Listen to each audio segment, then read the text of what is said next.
Is back here in the East Bay and Oakland, California. Today, we're set for a good AFC matchup between the New York Jets and the Oakland Raiders. Fielded about a yard deep. And he'll take this up past the 20 and down at the 22-yard line.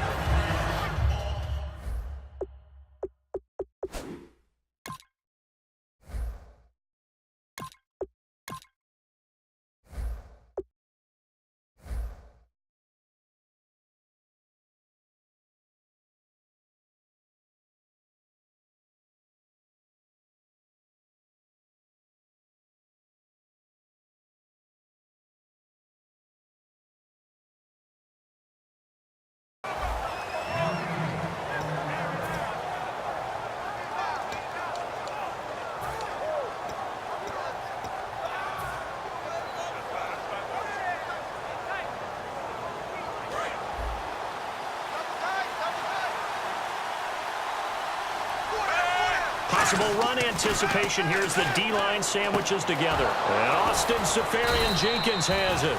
And down he goes, but he takes it up to the 40. He got 18 yards out of that one, and it gets him a new set of downs. And there's a completion to the tight end. And look at the size of these players nowadays. At that spot, 6'4", 6'5", and up. A lot of guys used to be basketball players, somehow came back to football. That's really good for the game of football. You're getting better athleticism, great hand-eye coordination, guys who know how to control their bodies when they run their routes. He's brought down that time by a couple of Raiders. A look at the starting side for the offense and Brandon Marshall. I think the thing that impresses me most about Brandon Marshall is his strength. How he runs his routes, how he wins against defensive backs downfield, how it's so tough to keep him from getting the football. Now a second down throw for Fitzpatrick. A dump off to Forte. And he'll go down right around the 47 this time. It'll be a gain of 6, and that's going to lead to a third down. I like it, I like it, I like it. Get everyone involved in the passing game, and you know you can create those great mismatches throwing it to your guys out of the backfield. And on the first drive, that can also help establish some rhythm, right? I think so, and gets everyone involved. They feel like they're part of it, and really gets them amped up as they go forward.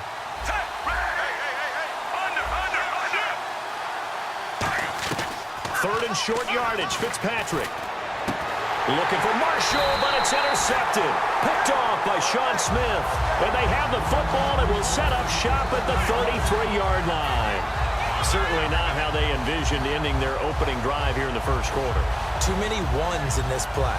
First quarter, first drive, first interception thrown. And that last one, that hurts. Murray, the lone setback. Now after the INT, it's Carr.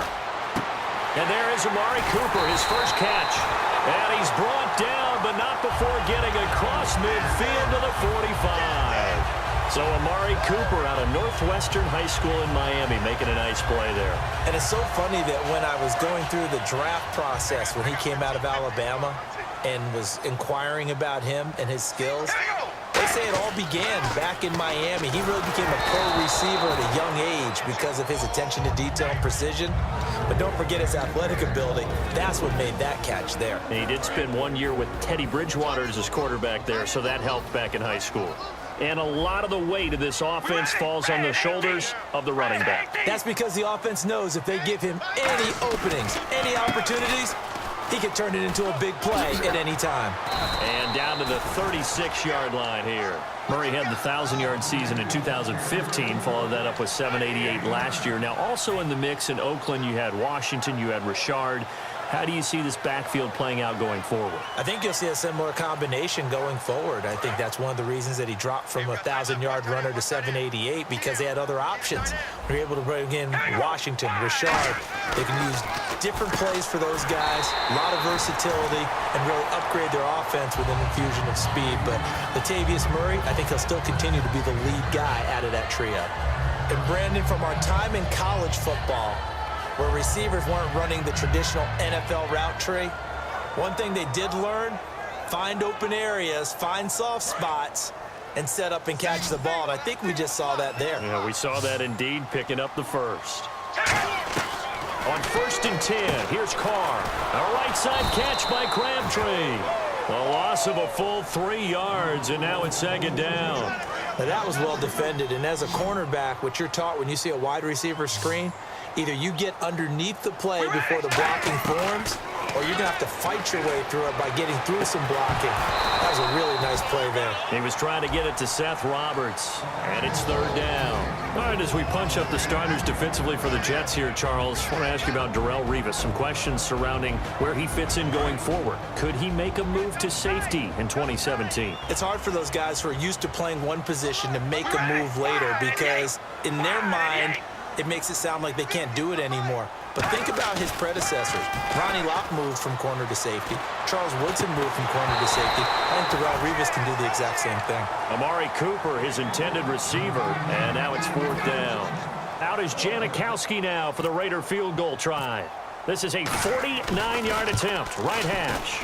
Looked like they had an opportunity for a big play across the middle, but he didn't have the concentration or the focus necessary and dropped it before he could haul it in. A little bit of a lower trajectory there on the deep kick, and it worked. Had to do it because he had to drive it out low because of the length of the kick. Able to do that, got it above the defense and over the post. And this return net's positive as he gets past the 25 and up to the 27-yard line. Here's the Jet offense now. They head out to take over.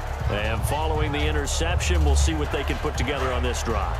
I can hear my old college coach right now. He always used to tell us before every game, the team making the fewest mistakes will win.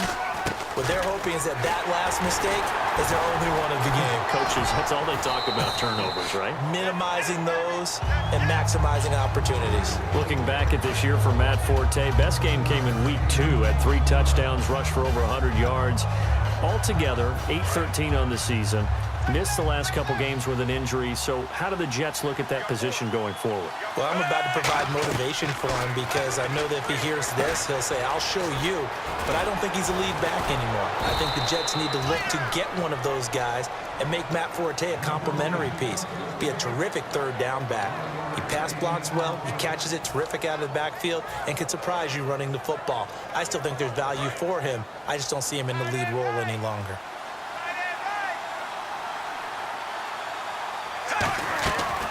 Off the draw from Fitzpatrick, it's Forte. No gain on the play there, second down. And we take a look now at the defense for the Raiders. Dan Williams might as well change his name officially to Big Dan Williams. A monster in the middle, holds down the run game against any team.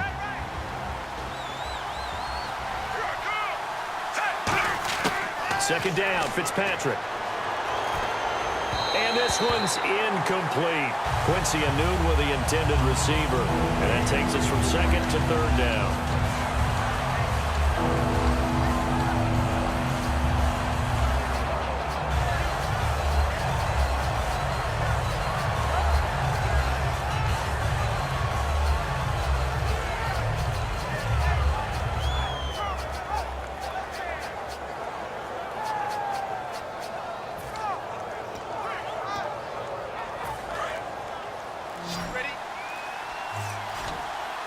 And it looks like we've got a dime set here defensively. 6 DBs in the game. They just get the play off. Now Fitzpatrick. He's got it. This is Bilal Powell. That one goes for 13 yards, and it moves the sticks. I know most of the time when the ball's in the air, you're thinking wide receiver, tight end, but running backs, they can be a big part of any passing offense nowadays. With Charles Davis, Brandon Gaudin with you. It's the Jets in possession as we begin quarter number 2 here. And they're on the move here. They've got it 1st and 10.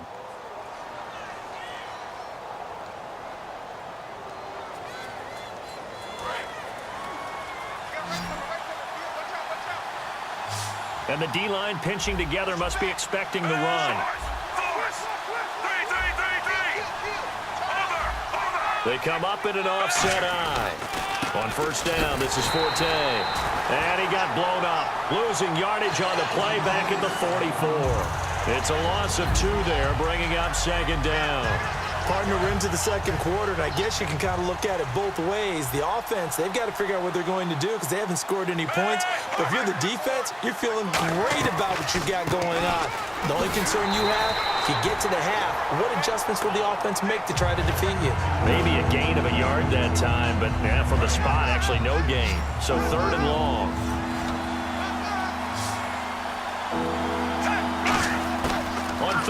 Fitzpatrick. And that is incomplete. The intended target, the tight end, Austin Seferian-Jenkins. And it brings up fourth down. On fourth down, here's Lachlan Edwards to punt it. It's a tried-and-true formula, and I don't think it'll change for as long as we play football. If someone's trying to throw the ball and you can put pressure on them and make it tough, that's only going to help your defense. Yeah, he's since being hurried. He got rid of it before taking the hit, but incomplete. Now the Raiders offense, they get set to head back on the field. And they split the uprights last time for 3. They've got the lead. They're not going to play this conservative. They're not hoping for another field goal. They're hoping for a touchdown. I'm with you on that one. I like where your head is. I like the way you're thinking because you're exactly right. Trying to sit on a lead and play that way, that doesn't work too well for most teams. Run your offense. Run what you do best. Exactly. Put it all the way down and try to increase your lead in a big way. And the best way to do it, touchdowns.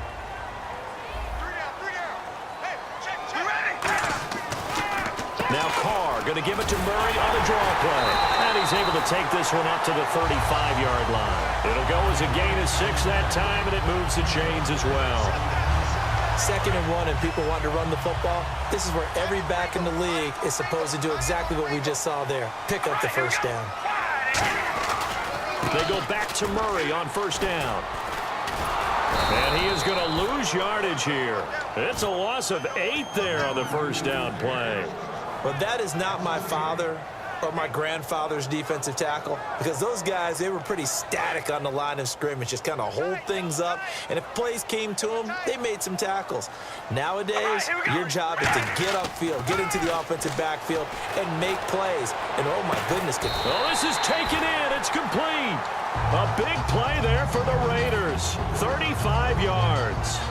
That was good coverage, but it was an even better catch. Great job by both of them, but only one of them ultimately was the winner coming down with the football.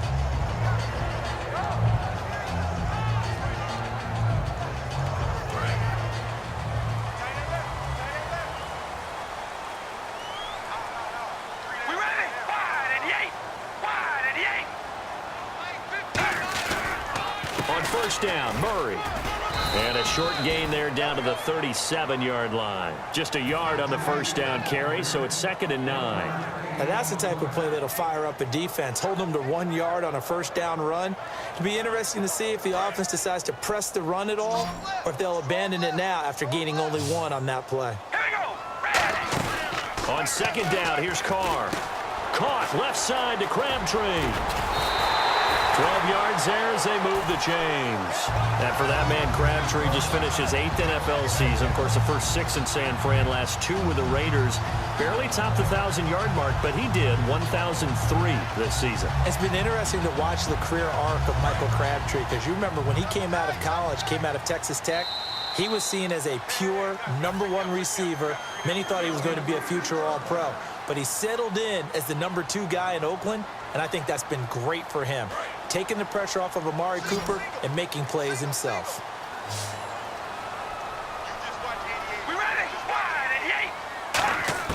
Carr now on first down. He's got time. Nowhere to escape, and he goes down. Now here's a timeout defensively. Defensive timeout called by the Jets. It's just their first, so they'll have 2 remaining here before we get to halftime.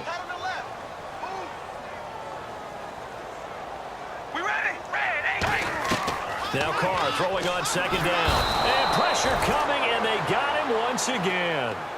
Now the Jets are going to burn another timeout. So that means they're down to 1 remaining here as we head toward halftime.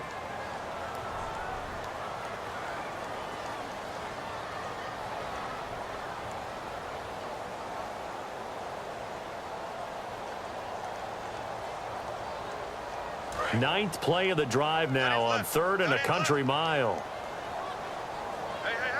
All right, here we go. Now Carr.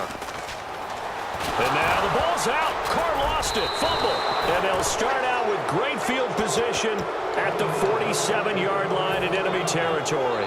And New York set to take the field. And a tight game after punting last time. See if they can get something going on this drive. As they head to the field now with a game this close, you've got to feel there's a sense of urgency for them going on offense right now. But they have to do it without letting panic creep in and affect their play. Well, if you do read man coverage, Brandon, the drag route's a pretty good one to run against it because you're running away from people on it. Now a second down throw for Fitzpatrick. It's caught by Quincy Enunwa. And he's going to be out of bounds down around the 35-yard line. It's an 8-yard pickup and leads to a new set of downs. In recent years, the slot receivers really gained stature in the NFL because they can do so many things. Yes, they can line up wide like your normal wide receiver, but to have that kind of courage and toughness to run routes in the middle of the field and become dependable targets for their quarterbacks and move the sticks, those guys are worth their weight in gold. Matt Forte, a great receiver out of the backfield, was the intended target, and that'll bring up second down. When defenses get to the quarterback that quickly, a lot of times it's called a jailbreak. It wasn't quite that fast, but fast enough that he had no time to look downfield and set himself to throw the ball. And as he tried to do that, he was hit, and it forced an incompletion. Marshall, the lone receiver on the left side. On second down, Fitzpatrick again. Caught, Safarian Jenkins, right side. It'll be a pickup of 10 yards. And that'll bring up what looks to be a 3rd and inches. Can't be more than a half a foot.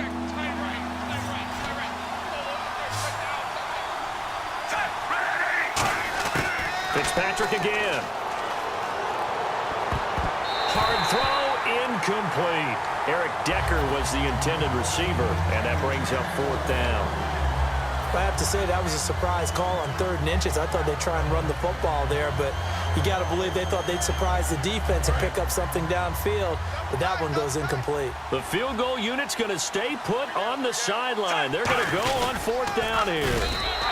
He only needed a few inches. He didn't even get that. And the Raider D, they get the football back.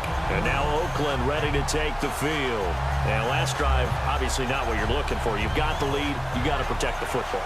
So in other words, someone got lucky because they've been moving the ball really well and wearing them down. In this case, though, giving up the football doesn't make them very happy. They can't wait to get back out there and atone for it. Yeah, try to atone for it here on this drive. Let's look ahead for a quick minute. We don't have the schedules yet for next year, but what we do have are the 5 international games that will be played, 4 in London and then 1 again in Mexico, Jacksonville, Baltimore, Miami, New Orleans, Cleveland, Minnesota, Rams, and Arizona. Those in London, and then Mexico's going to get a great game. The Raiders and New England. And now on the pitch, the ball's loose. And now off to the races, down the right side. And he takes it to the house. It's a fumble recovery for a Jet touchdown. Second time he's lost a fumble. This one hurts more. It's returned for 6. He's been under a lot of duress, hasn't he? Pressured, hurried, harassed the whole game. Well, the offensive line not giving him a lot of help. Not a lot of help, but the bottom line, he's got to take care of the football. This will be taken in at the 1. And he'll take it a yard or so past the 20, call it the 21-yard line. And now Oakland ready to take the field. And what do you think goes on here in this situation? If you got the football, you're trailing, you're back in your own territory with just a little time. Do you try something? You're thinking about jump-starting your team, right? You just mentioned it. They're down. They're trying to get back into the game. But you got to figure if something goes wrong, you may have put yourself in a spot where you may not be able to come back in the second half. Managing risk, this is a big decision here. They're going to hurry back to the line now. Carr to throw on second down. And he's going to lose yardage and be backed up to the 25. Now hold everything here. We're going to get a timeout by the offense. It's just their first, so they'll have 2 remaining here before we get to halftime.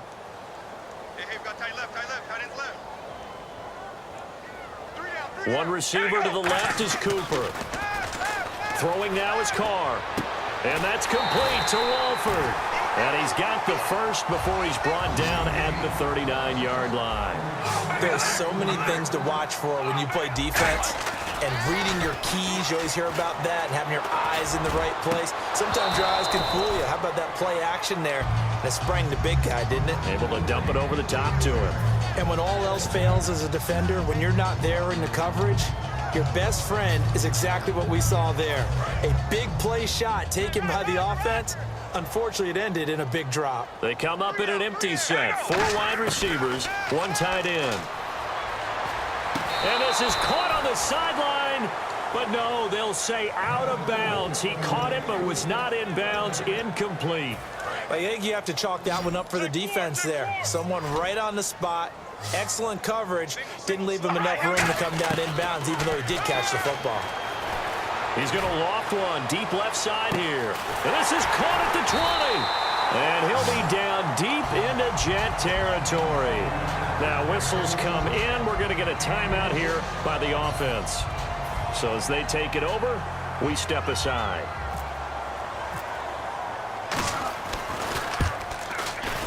And the 38-year-old vet able to split the up.